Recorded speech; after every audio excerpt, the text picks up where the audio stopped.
बात को, तो आपने नहीं लिखा, ये गलत बात है। जैसा आप कह रहे हैं मैंने एक आधा लिखा खुद से, ऐसे नहीं। अब अपने इन एसेस को प्रिपेयर करें, अच्छे सही मानों में उनको लिखें, ताकि यही आपके नोट्स बनने। तो उसको आप अभी चेक करवा लें, साथ साथ चेक करवाते जाएं, उसके अंदर जो गलतियां होंगी उसको आप अपने आप को जो है वो उसको दुरुस्त करते जाएंगे, आपके अपने नोट्स बन जाएंगे। चलें, बिस्मिल्लाहिर्रहमानिर्रहीम। आज के इस लेक्चर के अंदर बेसिकली जो हम सीखने जा रहे हैं वो देखें, लास्ट टाइम जो हमने देखा था कि हमारे पास जो इंट्रोडक्शन का पैराग्राफ होता है उसका जो स्ट्रक्चर है, याद है ना कि हमने 10 to 15 लाइंस के अंदर अपना जो इंट्रोडक्टरी पैराग्राफ लिखना होता है, और उसमें जो हमारे पास पहली कुछ 2-3 लाइंस होती है इसे हम कहते हैं जनरल लाइंस। फिर आगे हमारे पास जो बड़ा चंक होता है उसे हम कहते हैं इंटरलिंकिंग लाइंस।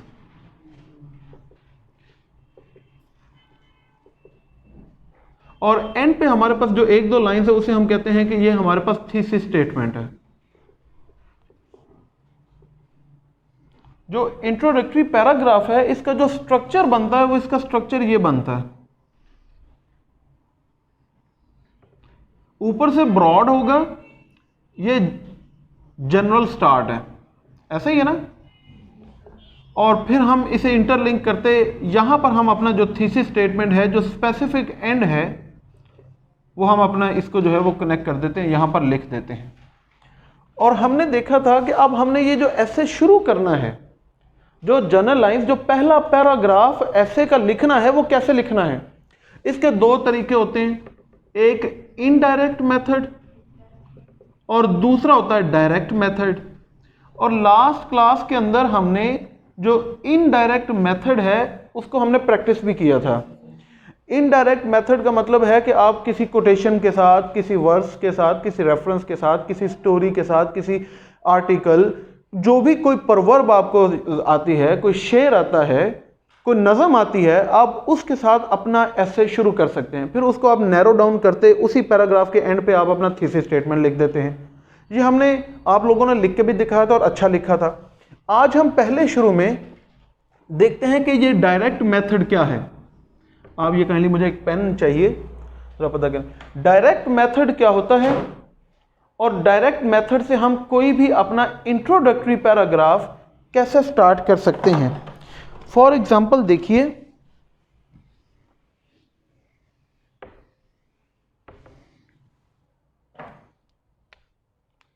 हमारे पास लेट्स से ऐसे आ जाए, ऑलराइट, ये दीजिए, thank you.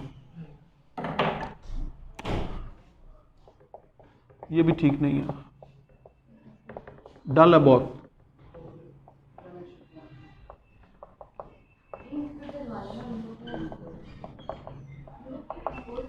Future of democracy in Pakistan. अब ये देखें कि अगर हमने इस ऐसे को इनडायरेक्ट वे में स्टार्ट करना है, तो हो सकता है कि डेमोक्रेसी के बारे में हमें कोई डेफिनेशन आती हो, कोई कोटेशन किसी ने कही हो वो हमें पता हो, या हमने कोई डेमोक्रेसी के बारे में कुछ हिस्ट्री पढ़ी है कि कैसे इवॉल्व हुई, कैसे सिस्टम्स इवॉल्व हुए, और अल्टीमेटली डेमोक्रेसी का एक कॉन्सेप्ट जो है वो हमारे सामने आ गया।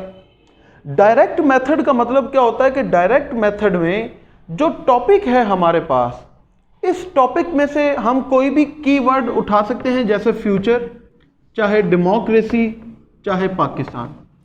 इनमें से कोई भी आप कीवर्ड उठाएं और उसको एक्सप्लेन करें, और उसको एक्सप्लेन करते हुए नैरो डाउन करते करते आप उस पैराग्राफ के एंड पे अपना जो थीसिस स्टेटमेंट है उसको लिख दें।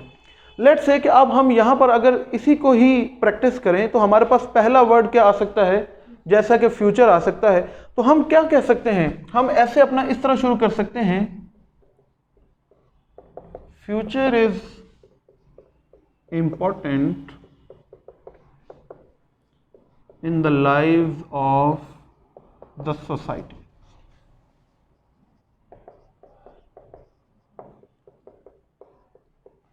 Every society strives to have a better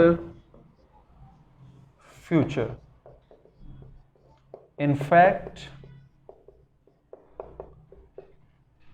this battle is a battle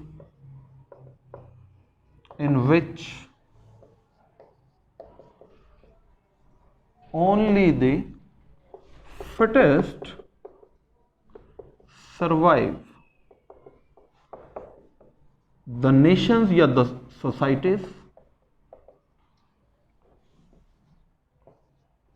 who या which ignore their future vanish from the map of the world.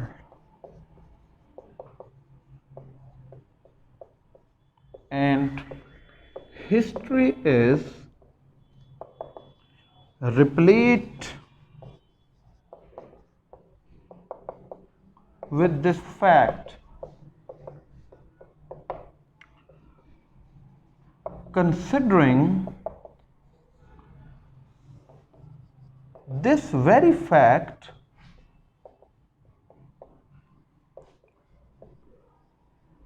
Muslims of the subcontinent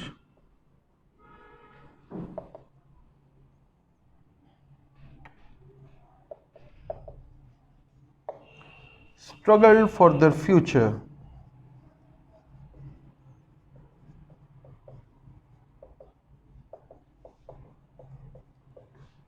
And acquired a separate homeland. But unfortunately,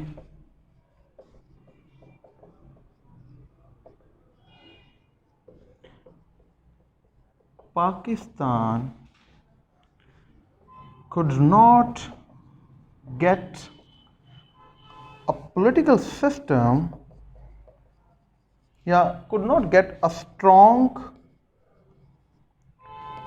transparent political system in which, through which the country could flourish.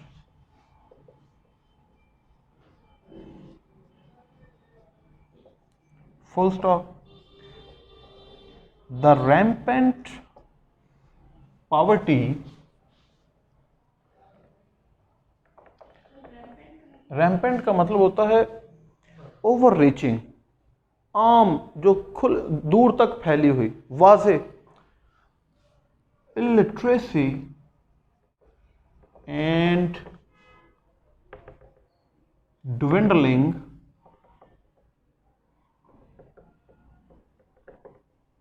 economy are the hallmark of a failed democracy.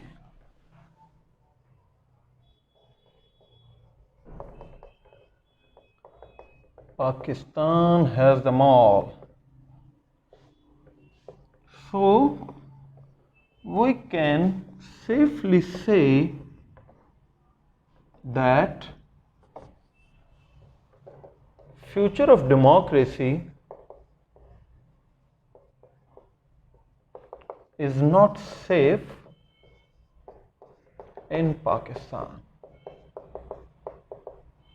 आगे एक दो और line भी लिखी जा सकती हैं जो बेसिकली थोड़ा सा, अगर आप कहें कि हमने फ्यूचर को बेहतर बनाना है तो कैसे बना सकते हैं, तो एक काइंड ऑफ इनडायरेक्ट रिकमेंडेशन, क्योंकि हम ये भी नहीं कह सकते कि नहीं भी बस अब तो तभी हम हालात ख़राब हो गए, तो ये भी नहीं कहना, एक पॉजिटिव एटीट्यूड हमेशा रखना है। तो आखिरी लाइन में ये अगर कहें तो ये जगह हमारे पास थोड़ी सी है। However,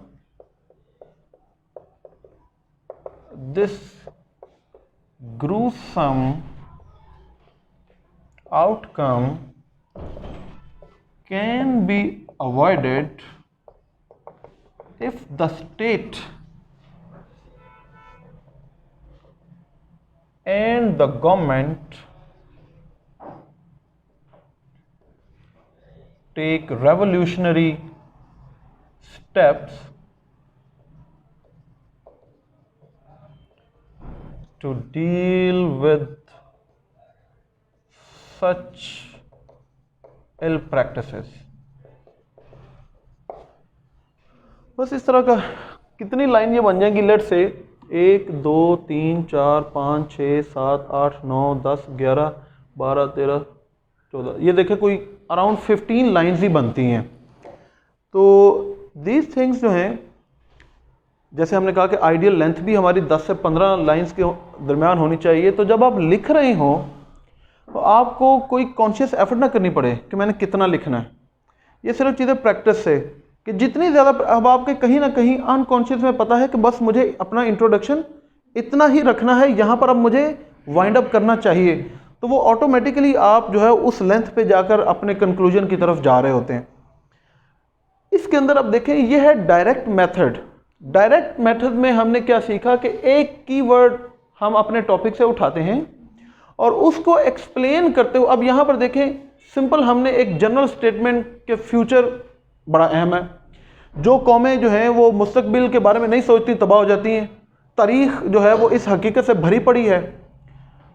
इसी तरह जो मुसलमान थे बर्रे सगीर के, उन्होंने भी यही सोच के अपनी आज़ादी हासिल की। अब हमने कहीं ना कहीं कंक्लूजन करना है।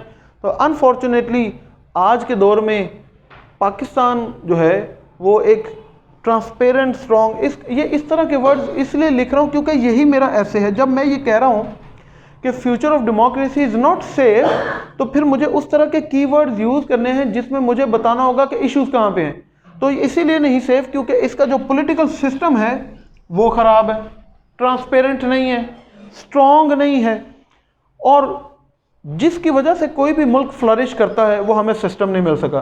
फिर उसके अलावा क्या सिर्फ मैं अपना पूरा ऐसे पॉलिटिकल सिस्टम पर लिखने जा रहा हूँ? नहीं, उसका सोशल एंगल, उसका इकोनॉमिक एंगल, उसका कोई कल्चरल एंगल भी तो सारे हमने एक्सप्लोर करने। तो पॉवर्टी जो है वो आज प्रेजेंट दौर में, मौजूदा दौर में जो पॉवर्टी है, ये किस तरह हमारे फ्यूचर को, मुस्तकबिल को ख़राब कर सकती है। इलिटरेसी कैसे, और डिविंडलिंग इकोनॉमी, जो हमारी तबाहशुदा इकोनॉमी है, वो कैसे ख़राब कर सकती है। तो ये सारे वो हॉलमार्क्स हैं जो एक फेल डेमोक्रेसी के अंदर होते हैं।